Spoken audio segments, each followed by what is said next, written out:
Chandrashekhar Azad Samaj party के राष्ट्रीय अध्यक्ष सोमवार को हरदोई जिले में पहुंचे। जिला जेल में बंद सपा के पूर्व विधायक अब्दुल्ला आजम से मुलाकात की। इस दौरान उन्होंने ये भी कहा कि अब्दुल्ला आजम और मेरे रिश्ते पारिवारिक रिश्ते हैं, सियासी रिश्ते नहीं है। इस दौरान उन्होंने बीजेपी पर भी गंभीर आरोप लगाए। खुद उनको सुनिए। देखो, पहले तो मैं मीडिया के साथियों का, उनके मन में बहुत सारे सवाल होंगे, पॉलिटिकल, सोशल, मेरे यहाँ आने का, जिस साथी से मैं मिलने गया था उसके बारे में जानने का। लेकिन मैं आपको एक लाइन में कहना चाहता हूँ, अब्दुल्ला आजम भाई से मेरे जो रिश्ते हैं वो सियासी नहीं। जब भी मैं किसी तकलीफ में रहा, आजम भाई का और इस पूरे परिवार का सहयोग मुझे हमेशा मिला है। और आज मैं उसी रिश्ते को और मजबूत करने और अपने छोटे भाई से मिलने यहाँ आया था, जानने की उनकी क्या हाल है।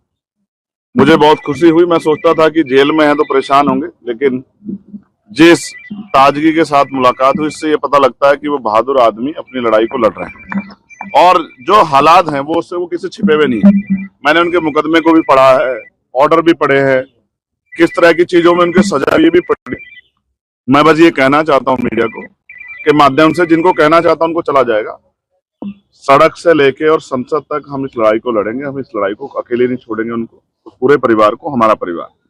आज जिस तकलीफ में हम, इस बात का दुख है कि सत्ता में बैठे लोग सत्ता के अहंकार में उनका दमन कर रहे हैं और तमाम लोग इसका तमाशा देख रहे हैं। ये भी इतिहास में लिखा जाएगा कि जब एक परिवार को, जिसने लंबे समय सेवा की उत्तर प्रदेश की, कमजोरों की, मजलूमों की, आज अगर उसको जरूरत है तो सब लोग उनके इस दर्द में शामिल नहीं हो रहे। मुझे इस बात की तकलीफ है।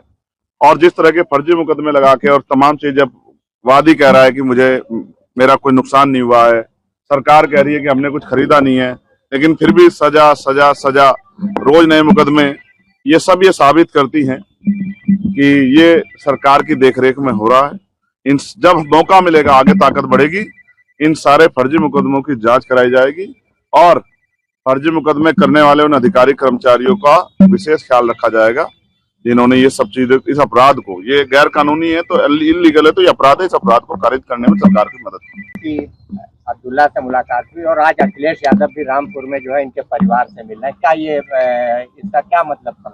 मैं क्या कह सकता हूँ? आप देखिए, ये उनका अधिकार है। अखिलेश जी बड़े अच्छे नेता हैं और आज उनको परिवार की याद आई, मिलने गए हैं, तो ये अच्छी बात है, जाना चाहिए। लेकिन मुझे मेरे छोटे भाई से मिलना था। मैं पूर्व विधायक जी से नहीं मिला, मैं अपने छोटे भाई से मिलने आया था और मैं वचन दे कहता हूँ कि मैं परिवार के साथ खड़ा हूं। और मैं ये भी स्पष्ट कर देता हूँ आपको कि वो जुल्म के आगे टूटने वाला नहीं है, परिवार टूटेगा नहीं।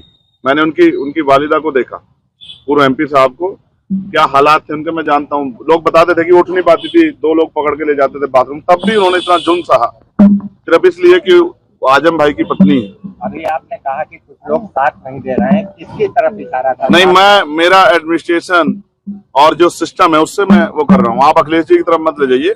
मैं सिर्फ ये सिस्टम से सवाल खड़ा कर रहा हूँ कि जो सिस्टम है, न्यायपालिका पर हम भरोसा करते हैं, लेकिन अगर जज साहब कहें कि हम मजबूर हैं, हमारे ऊपर दबाव है, तो फिर न्याय कैसे मिलेगा? मुझे एक खतरा और है, ये मेरा पर्सनल है, मेरे बहादुर छोटे भाई ने मुझसे नहीं कहा। जिस तरह से पिछली कई घटनाएं हुई है, मैं उनकी जान की सलामती की प्रार्थना करता हूँ और मैं सरकार से कहता हूँ कि ठीक है, आपके विरोध, अंतर विरोध हो सकते हैं, वैचारिक विरोध हो सकते हैं, राजनीतिक विरोध हो सकते हैं, लेकिन मैं चेतावनी के तौर पर कहना चाहता हूं कि अगर कोई इस तरह का षड्यंत्र या साजिश करने की कोशिश की गई तो हम और हमारी पार्टी के लोग बिल्कुल चुप नहीं रहेंगे, ईंट से ईंट सरकार के बजा देंगे। चेतावनी।